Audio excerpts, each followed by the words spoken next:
Hi, I'm Milo Shapiro, and I am a public speaking coach, a team builder, and a motivational speaker with Improv Ventures and Public Dynamics. And I am really looking forward to figuring out what we're going to say when I talk to Prosper on the Online Prosperity Show coming up.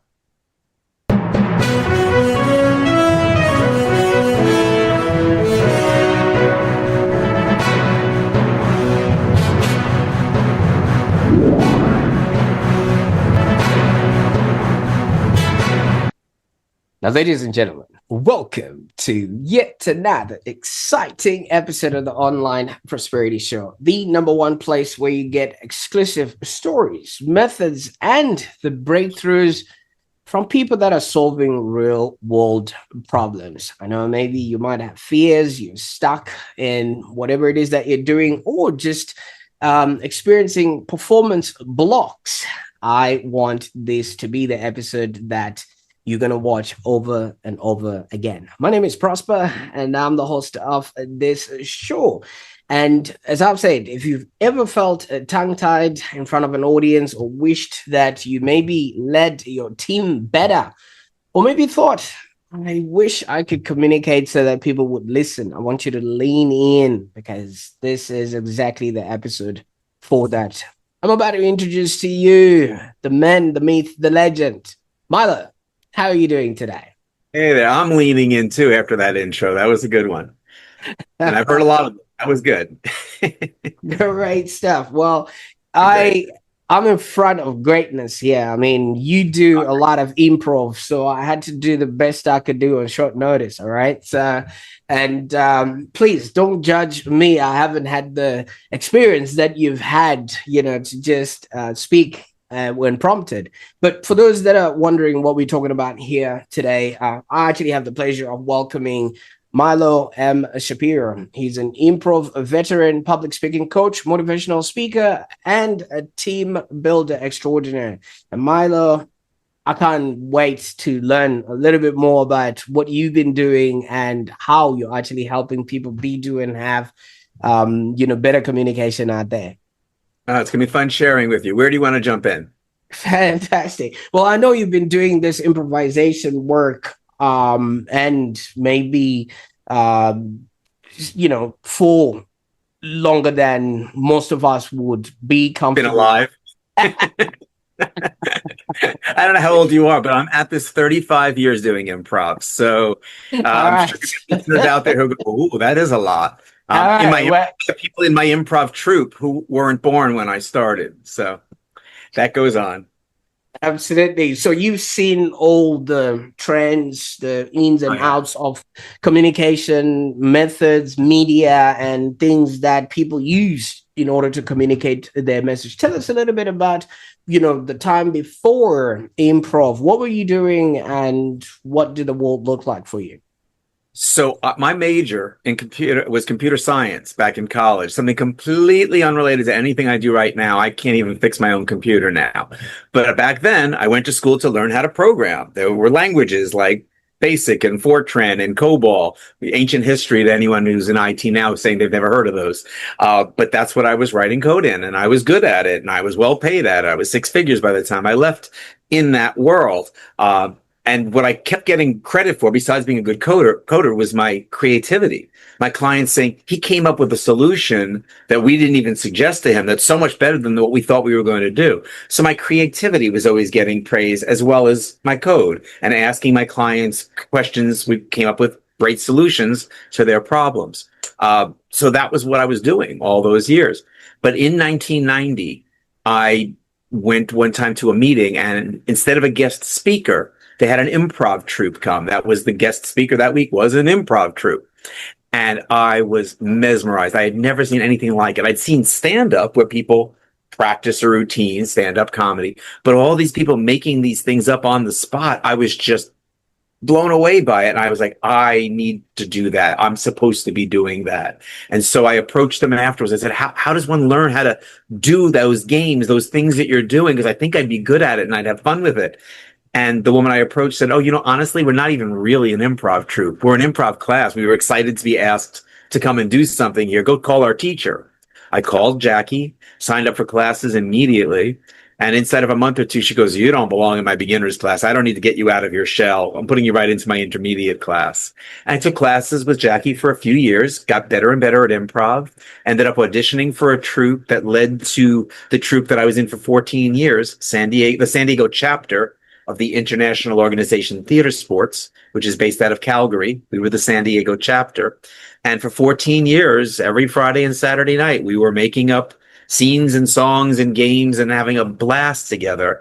And I just fell in love with improv. All my weekends and evenings, even vacations, were spent traveling to Los Angeles, San Francisco, Calgary, Edmonton, studying with better and better improv teachers because I wanted to keep getting better and have so much fun. And you meet the greatest people in the improv world. It's just fun, interesting people who want to get to know each other and work together, because improv is based in how well can we play off each other, not how good am I by myself. That's a big part of it, is that collaborative spirit and why it lends itself nicely to team building. So all those nights and weekends I was spending in the 1990s doing that, never dreaming I'd ever quit my job to do it. But one thing led to another and things changed. So in 1997, this thing called websites started coming. You might have heard of them. They're still around, I think.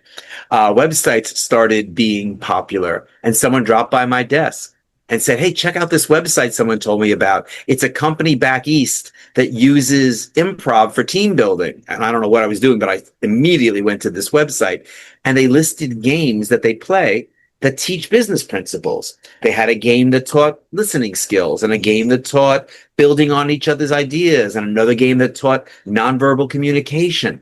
And I started looking at all the games. I knew most of them. I thought, that's a good game. That's a game. I wouldn't do that game. I'd do a different game. And I made a little list. If I ever did a team building course with improv, what would I do? And then I stuck it in a drawer, because who quits their day job over something as crazy as starting team building with improv? Well, 2.5 years later, our company offered us voluntary separation packages after a merger, and they offered me 6 months salary to leave. And I was like, if this doesn't work out, I can find another job in 6 months. I got a lot of experience. So I did the scariest thing I've ever done. I threw away everything I went to school for and all the benefits and 4 weeks vacation and all this, and started Improv Ventures, my company doing team building events with improv games. And immediately it did pretty well. I mean, wasn't a huge success, but I was getting gigs working with organizations and companies, taking out clerks and taking out lawyers and taking out IT people, whatever it was, to teach them fundamentals of improv. So when they went back to work the next day, they were being more effective in their teams, listening better, building on each other's ideas better, all the things that we learned from improv. And I was getting great feedback on it. And that's how the company started, but it sure did morph. I feel like I should let you into the conversation a little bit here. Not a worry. And thank you so much for painting that picture for us. And I mean, obviously, back then, you're talking 1990, pre-Y2K, you know what I mean? So computers were literally the whole black screen, C:\\, and you're literally programming without letters. Yeah, QBasic and all that stuff, right? But yeah, the world that you just don't fall into. Was IT at that particular time a childhood dream, or is it something that happened because you had the good grades for it? I was a very practical kid, and I knew that I was blessed that my parents could pay for me to go to an okay college. Not one of the best ones. I couldn't afford anything Ivy League, even though I may or may not have gotten into them with my grades. I was fine with a state school, and I felt like I owed the respect to my parents to major in something practical where I'd be able to get a good job. And I liked coding. I had coding in high school. It was in the first few years that they actually started having coding in high schools. And I thought, this is something I could do. And I mentioned to my parents, hey, I think I might major in this. And they told me years later, they were like thrilled out of their minds, because they were sure I was going to say I wanted to major in theater or something like that, because that was the kind of kid I was. I was in the drama program and I loved theater and all that, but they thought, oh, he'll be another starving actor. So they were thrilled when I said I was going to major in computer science.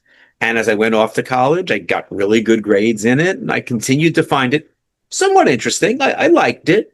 It wasn't a passion. I didn't find myself, wanting to do more, learn about more stuff in my off hours or anything, but it was fine.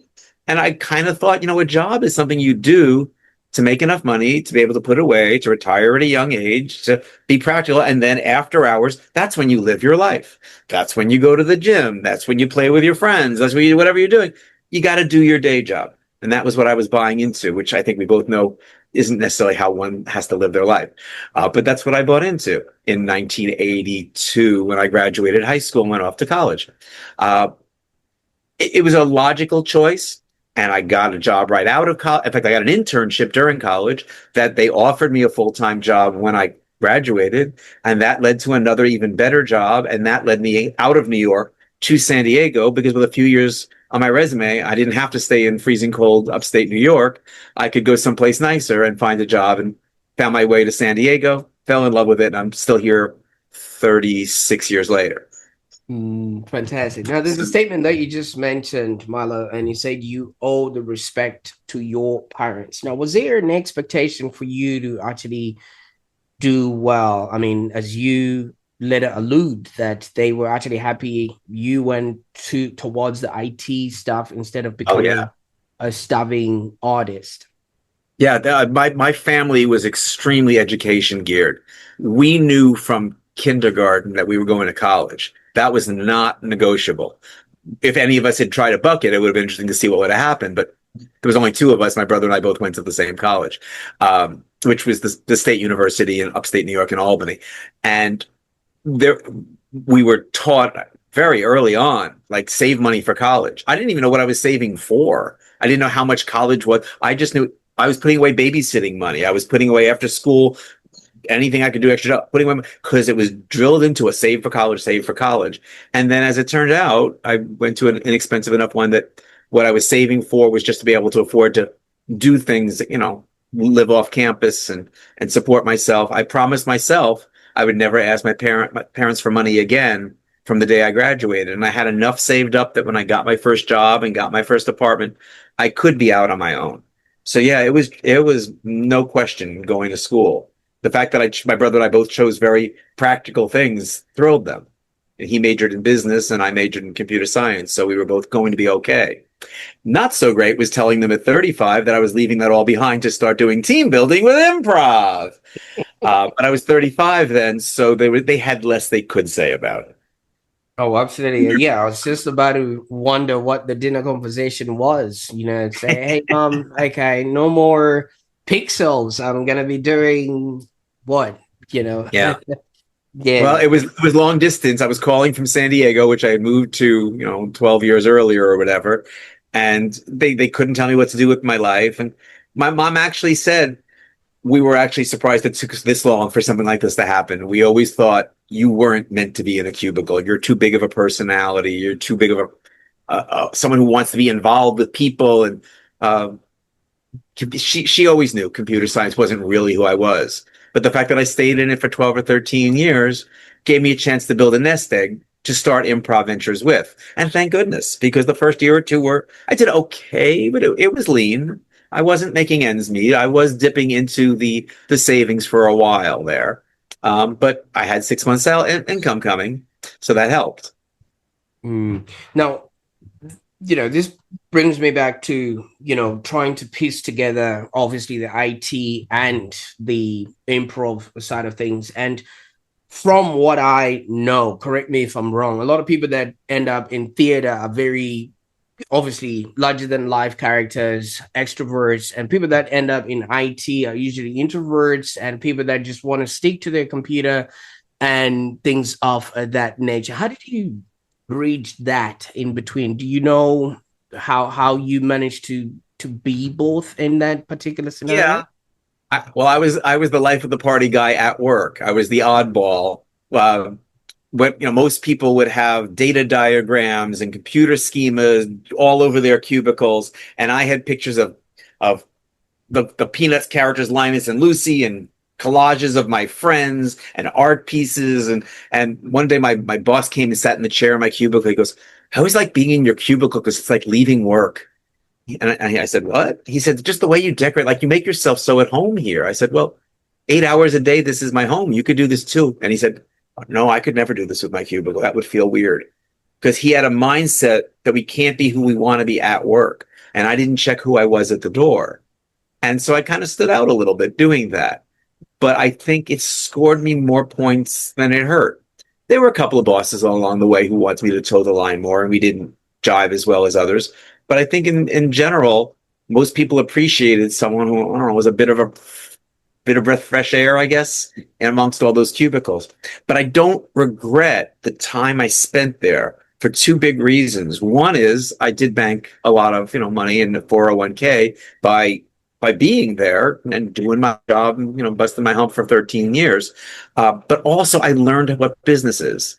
And as I was going out into the business world, both for the team building and then for the speaking part and then for the coaching and the public speaking, which we'll get to, I knew what people who lived in cubicles and conference areas and bigger desk areas, what their lives were like, because they had been my coworkers and they had been my clients. I had attended staff meetings. I had sat through horrible staff meetings with people who needed to be better speakers. I get that world. And a lot of the people who do some of the things that I do, they come from a communications background or they only come from a theater background and they act like they can relate to work, but they haven't been working in that world the way I have. So when I get a group of engineers, when I get a group of IT people, when I get a group of tech support, whatever it is, to do a team building or to do coaching with them in public speaking, and I start talking about my work experience, they go, "Oh, he's been where we are," and I think that earns me a little bit more cred with them. That okay, this isn't just somebody who they're picking out of left field to come in here and tell us what to do. He applied these things when he was here too.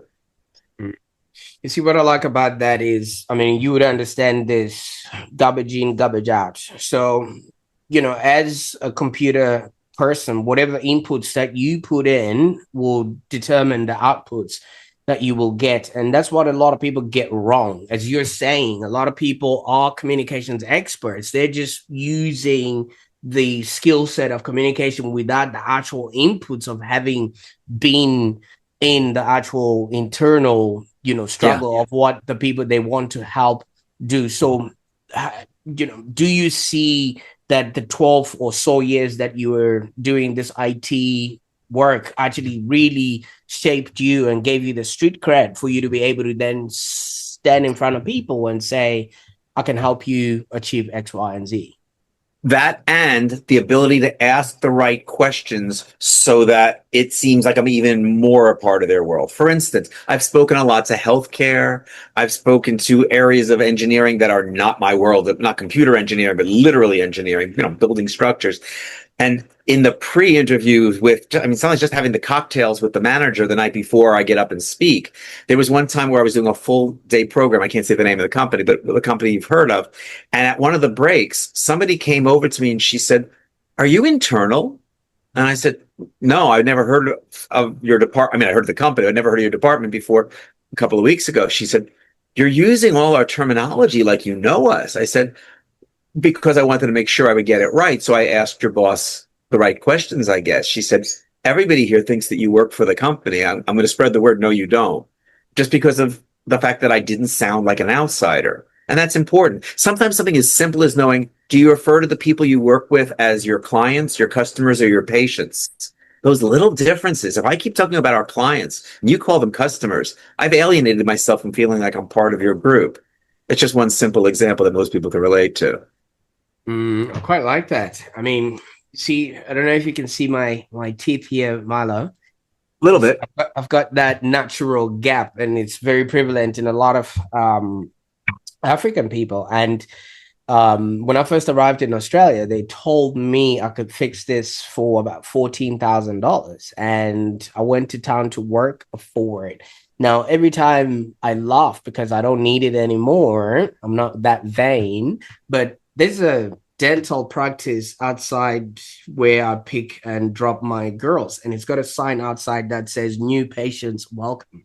Now, I don't classify myself as a patient, but I'm a person that could use a smile. So I get what you're talking about, that, when you don't connect either with the audience or how people actually refer themselves to, it actually creates that sort of mismatch. Now, talking about you, infiltrating a company and actually becoming part of them, part of what you do is team building and things of that nature. Let's talk about your methods. What is team improvising? So team improvising is using improv games to help people recognize things about the way they communicate that they might not get in some other way. And what I love about it is team building should be fun. If you're doing team building that isn't fun, yikes. And these games are inherently fun. So people get caught up in the laughter and the play and the creativity just naturally in playing it. But all of a sudden hands go up and someone will go, what happens in that last game? That's what happens in our staff meetings. Or I had a client who pulled that same that same dynamic with me the other day, and it wasn't funny then. It was really annoying. How do we process that? Like, well, what happened in the game? Oh, well, I da da da da da. What would have happened if you'd done that in the call? Oh, yeah, that might have worked. That maybe would have made a difference. Another times I have people come over to me and say, like a manager will come over to me and say, I'm watching so and so. I'll give her a name. I was like, Pam. I'm watching Pam be like really outgoing. I'm like, yeah, it's a little bit much. Do I need to reel her in? They're like, no, we've never seen her speak up before. This is bringing out a whole side of her that we don't normally see. There's even some games that are based in gibberish, speaking in a fake foreign language. So basically, I didn't actually just say anything, but it sounded like some language, maybe Eastern European or something. And there was one where I watched this woman who was always so quiet and so reserved, and she just came out of her shell doing the gibberish. And people were like, is that Sun? And I said, that is Sun when she isn't working so hard to remember the words in English, because English isn't her first language. Once we took English out of the equation and everybody was speaking gibberish, suddenly she was this big and bubbly, vibrant person. So I was able to say, imagine that's who she is in her brain, that big, that vibrant, that creative, when she's not hampered by trying to find words that will help you understand her, or watching her accent or whatever is going on. She's got all of that in her mind when she's thinking in Chinese, and it helped them appreciate her in a totally different way. It's wonderful. People have frequently said to me, I saw sides of people doing team improvising that have never shown up at work. And another thing is that I can help people. For instance, I'll watch two people. I'll just give them, I'll call them Dave and Tina. And I can walk over and see them struggling with a game. And I can say, Dave, I can see what's going on here. You said something.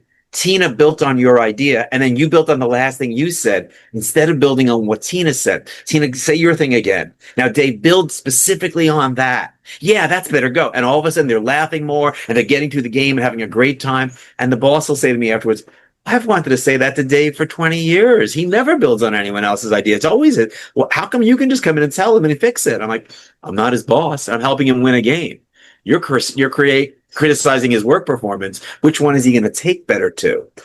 But it's still made the effect on him. And sure enough, I'll hear from people, yeah, Dave has been different at work lately.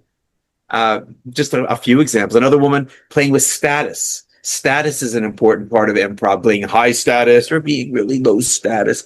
And this one woman, her name is Lee.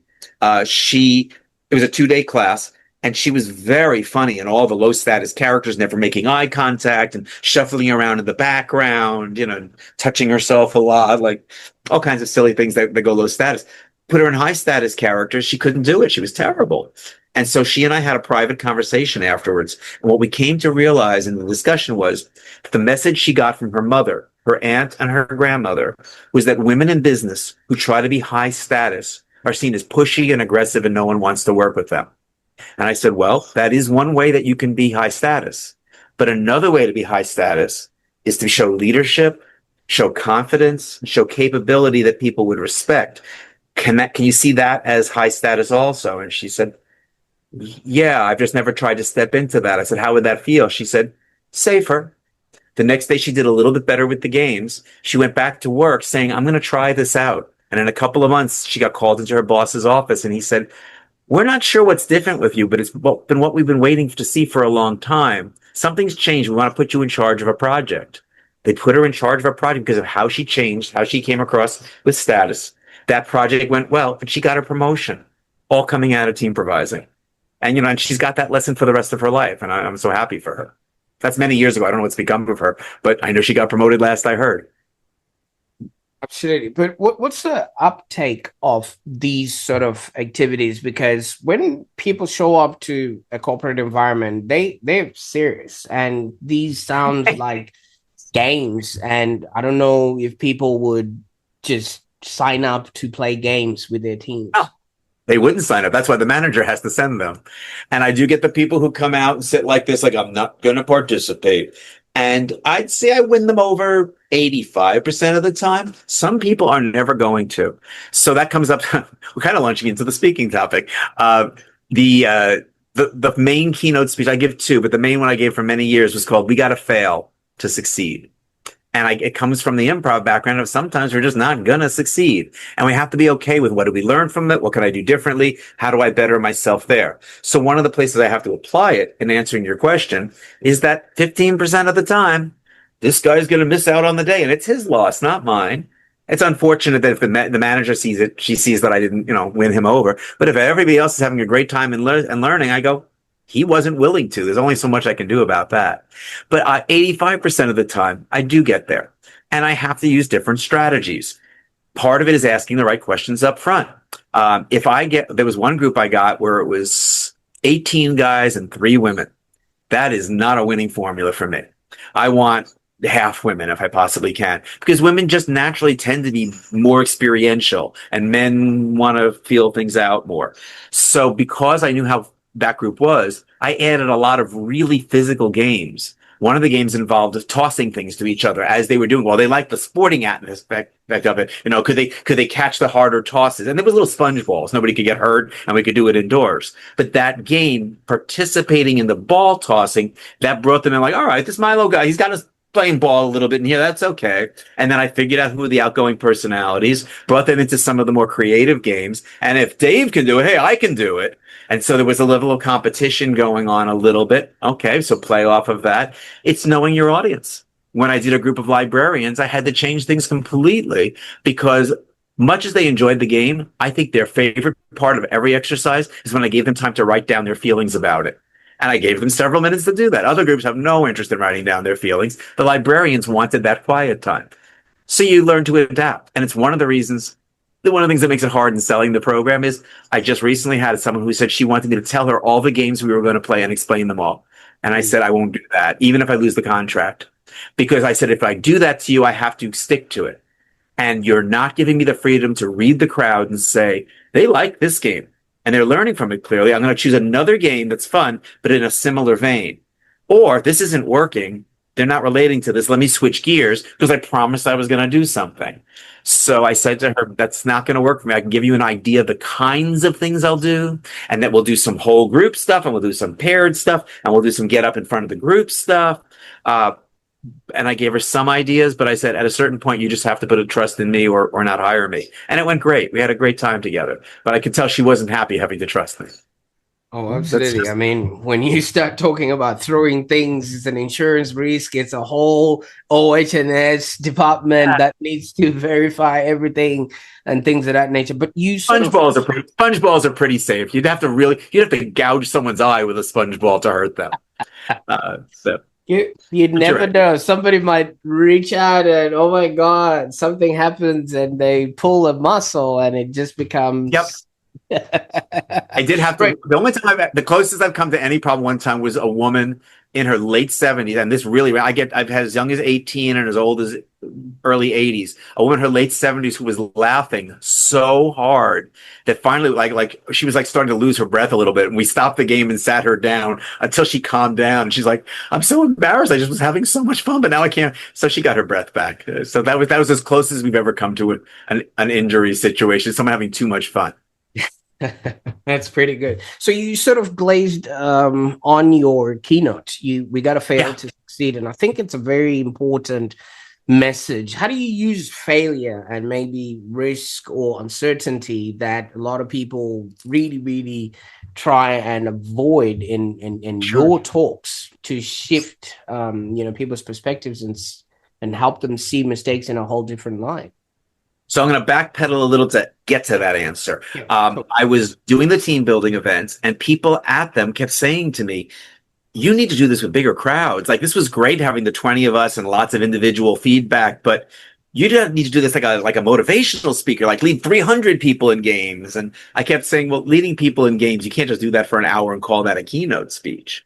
And somehow that came up in conversation at an improv competition. It was an international competition, and I don't even remember what city we were in. I think San Francisco. And the person I said it to laughed, and I said, "Why is that funny?" And he said, "You don't know who you're talking to, do you?" I said, "I know you're the captain of the Las Vegas team at this competition." He said, "I'm also the president of my chapter of the National Speakers Association. And the people who are telling you should be doing this in front of crowds are right. You just don't know what that looks like yet because you've never envisioned that like a keynote because that's not your world. Join your local chapter of National Speakers Association." So I did. And what I learned there is a lot of event planners are craving, they're looking for interactive keynote stuff, but they don't know what they necessarily want. And what I've learned basically is no, I cannot play games for an hour. But if I talk about things that relate to the games and then get the audience playing them and then process that game with everybody and then do another one and then wrap it up with some stories, I can tie it into a 1 hour or 90-minute keynote. And that became We Gotta Fail to Succeed. Because one of the great lessons I've learned from improv is not to take it so seriously when I fail. In fact, starting my business, that was my biggest fear. What if I fail? What if I fail? What if people see me fail? And then one day in a personal development course that I took at the time, Landmark Education, it suddenly hit me when I was listening to someone talk about failure and it not meaning anything except what meaning we give it. It suddenly hit me. If I fail at this, way more people are going to say, "Wow, good for him for trying. That was really gutsy." And then go back rather than, "Oh, boy, he blew it," and kind of laughing at me for quitting my day jobs. And I just kind of got over myself and said, if I fail at this, I fail at this.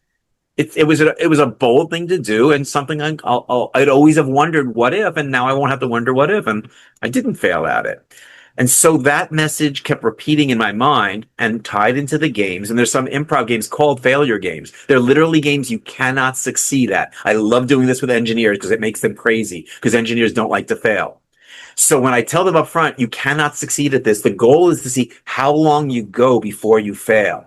Some of them freak because they can't even get started knowing they're going to fail. But as a few of their coworkers get braver and we all just kind of laugh and it doesn't mean anything that you failed at a game that you're never going to think about, afterwards. It's not important. It doesn't affect your performance review. It doesn't affect your income. It's just a game. Suddenly they start playing with it and getting more loose with it. And then they're starting to have fun with the failure. And that's fine. Failure is only unexpected and unintended results.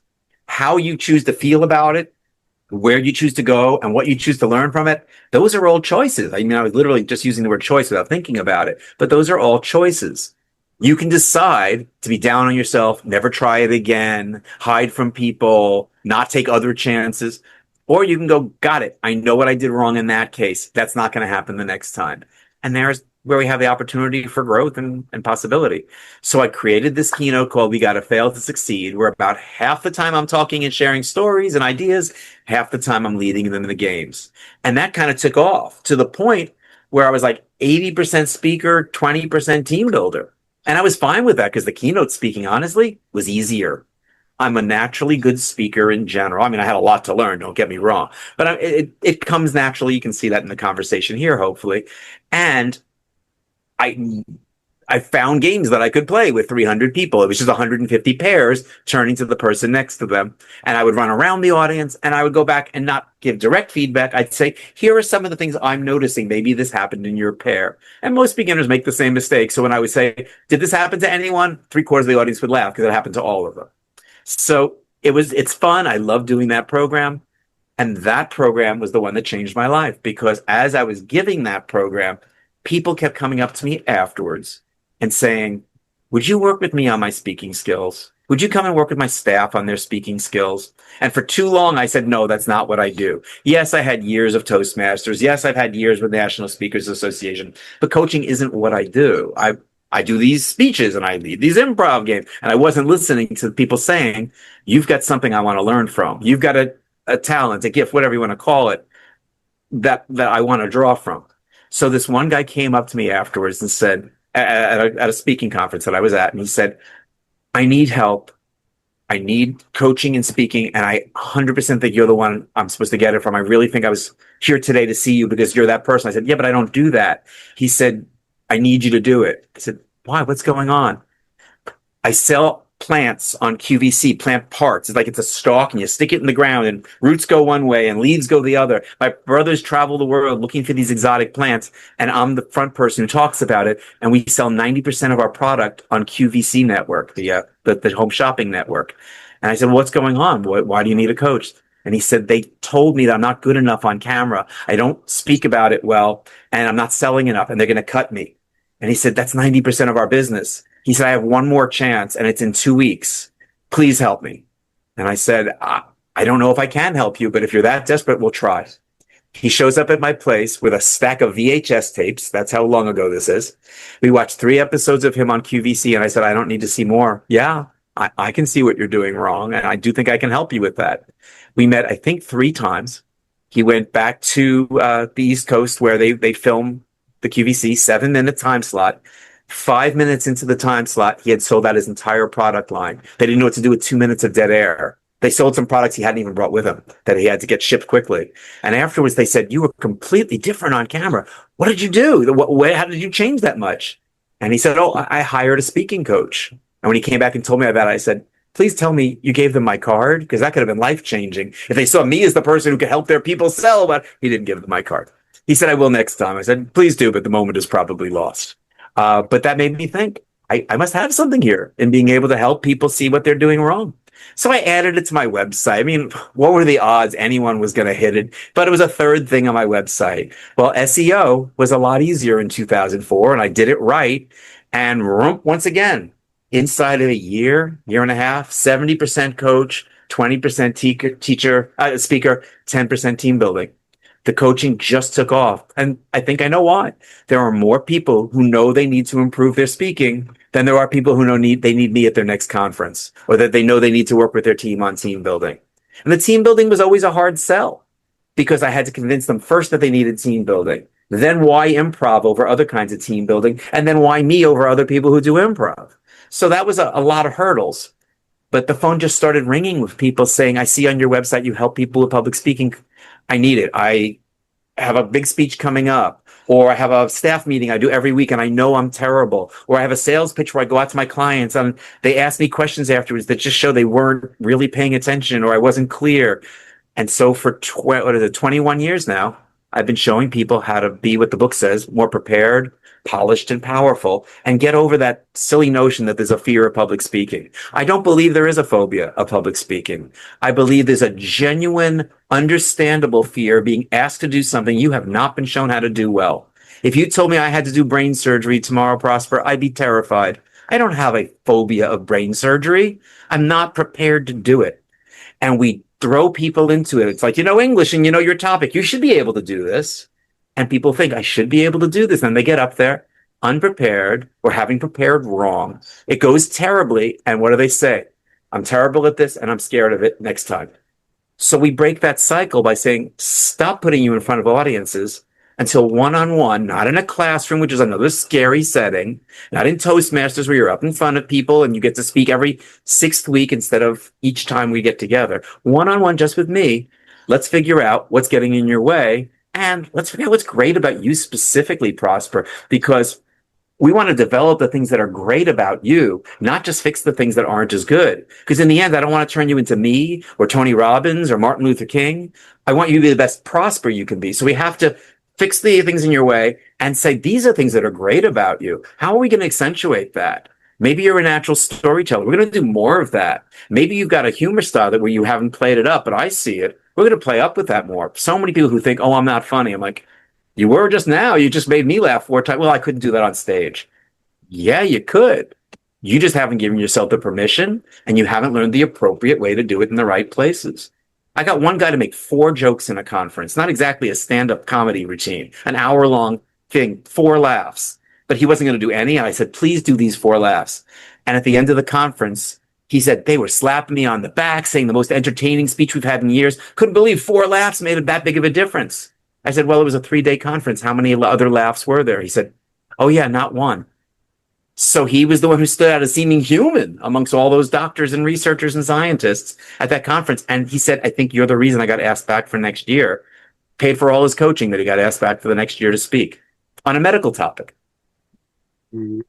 Understandable. And thank you so much for obviously opening us up to that, because I think the one thing that really gets people to have their brains freeze in front of either an audience or a camera is what you just said. They are being exposed to numbers of people, whereas they should just be speaking to the one person who is listening to them at that particular time. And I think your approach of just one-on-one, even though there's 300 people in the room, you're speaking to the one person that's in the room that is going to take that message and do something with it. And I think that's a really good mindset shift, when it comes to things of that nature. Now, if people are looking to maybe improve their speaking and maybe their improv, or just be better at communication, where can they go to, or what would be the first thing you want them to do, Milo?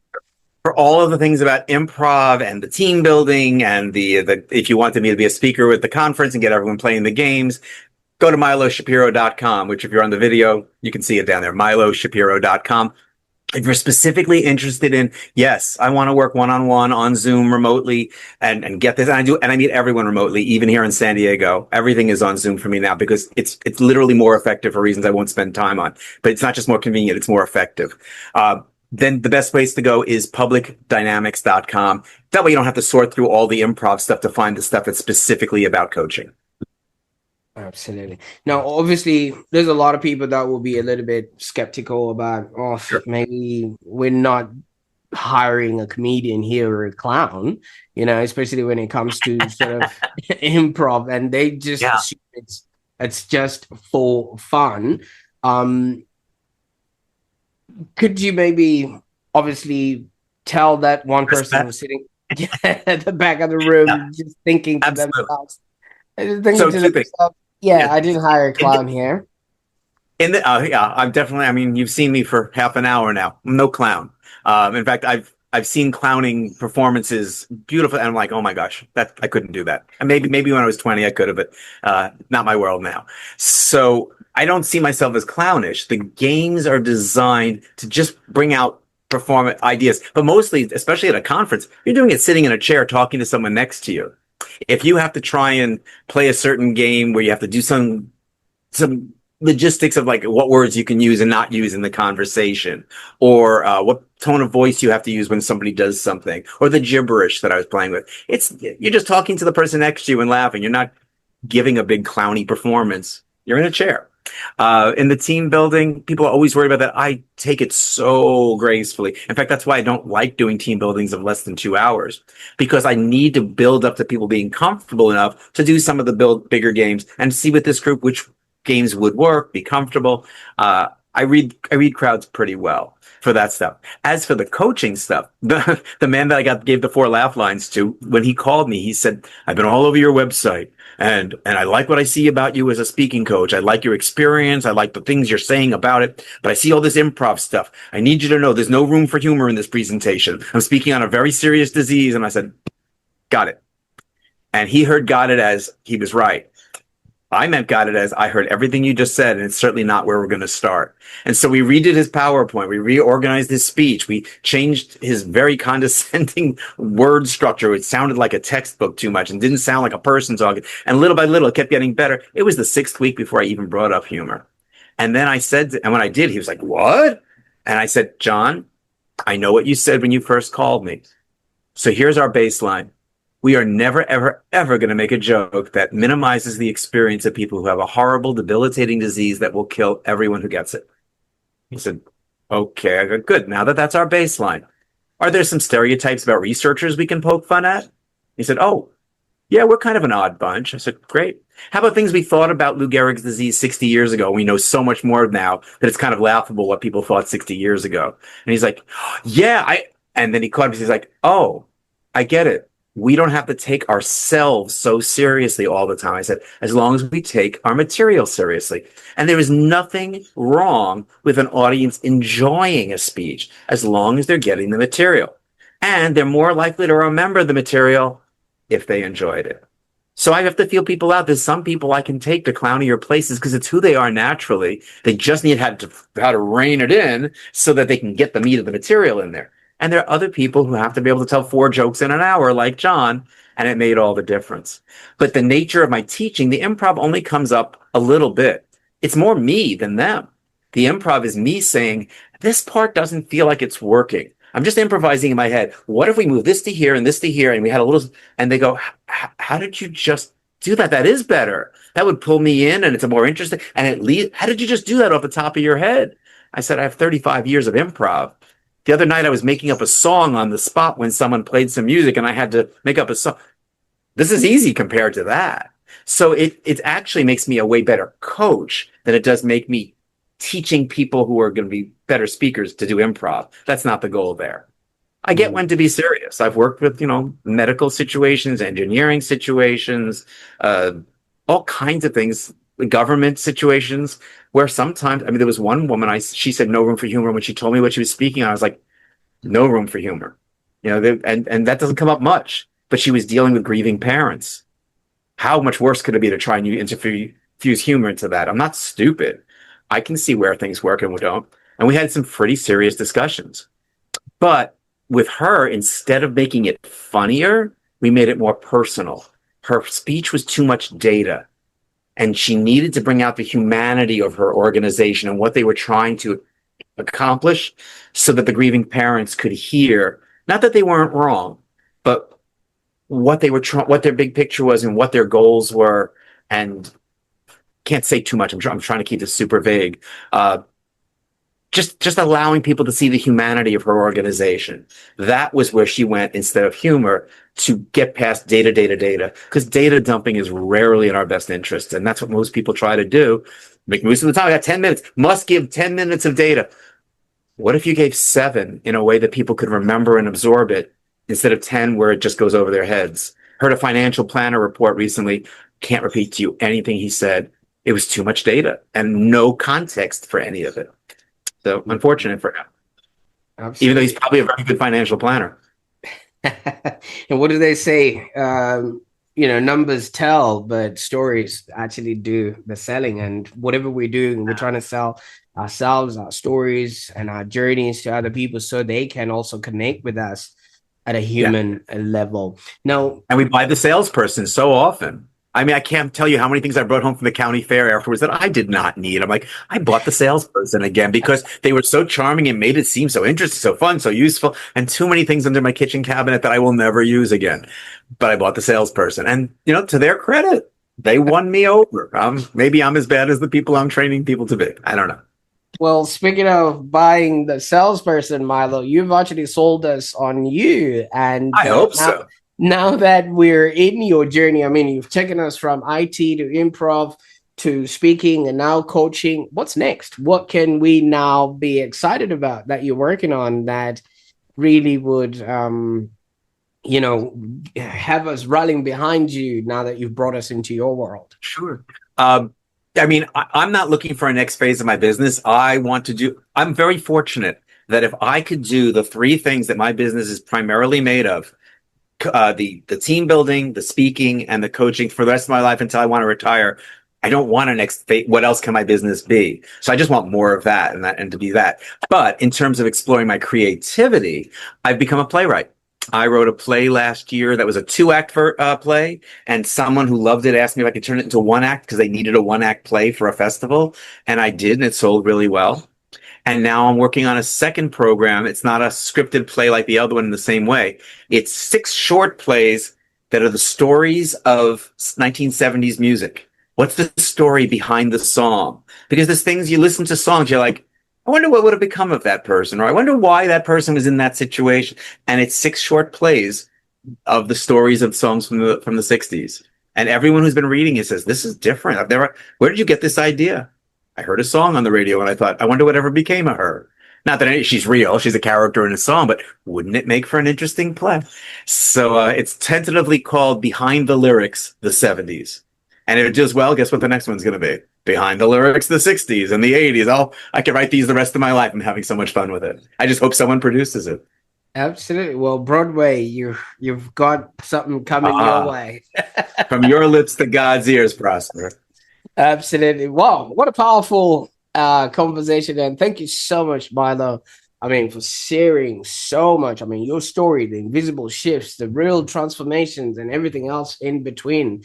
Because I think your life story reads like a book in and of itself, where it starts off, people, the things, and what you have come across. You literally created based on who you were, not necessarily what other people expect off of you. So, and I think that's the reason why you've got so much passion in what you're doing, because this is inherently you haven't gone out of your way to try and fit into some sort of a mold that doesn't speak to you. And I think that says a lot. So It's inherently me, and it's also shaped who I am. I think that things came together. It wasn't trying to be somebody else, but I changed who I was as I focused on. I mean, maybe that's a good place to end his story, is how I fell in love with the process of story, the crafting of story, the telling of story, storytelling competitions here in San Diego that I get involved in. And so many people think, oh, I don't have any stories. I don't have that. Oh, my life wasn't so interesting. And then we start delving and I'm like, are you kidding me? You're not telling that? You didn't just, or they jump into the wrong part of it. And it's like, no, this is the interesting part. It is, yes. And we make those tweaks, and all of a sudden they're like, people keep telling me I'm more interesting. I'm like, because you're finding the more interesting things to say, and those are the things that you're passionate about.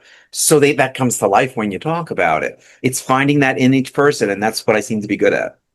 Absolutely. And what I'm gathering from all of that is your life story and your experience have got so much value. You better be paying attention to what's happening to you and for you. Yes. One day those are your stories.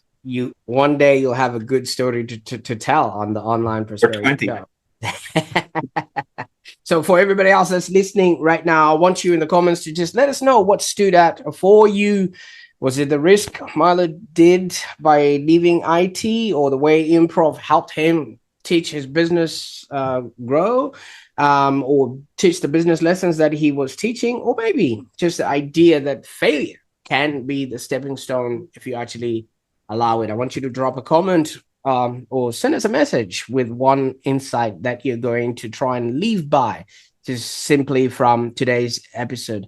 And while you're at it, if you found this episode valuable, please share it with somebody that you know. It could be a leader, a speaker, a team member, or anyone who feels more, say, if they need to be the more prepared, more polished version of themselves in order to be in front of people, and yet all they just need to show up as themselves. And if somebody has shared this with you, the next time you see them, just give them a big hug, because they have seen something in you that you probably haven't. And make sure you subscribe to the Online Prosperity Show so you don't miss out on any of these amazing stories. So I'll be putting all those links that Milo has shared with us in the show notes. And I can't thank you enough for watching up until this far on the Online Prosperity Show. So thank you so much for listening. Until next time, stay curious, stay courageous, stay speaking, or whatever it is that puts you in front of the audience that you really want to be serving. And this has been the Online Prosperity Show, and I've been Prosper. Bye for now.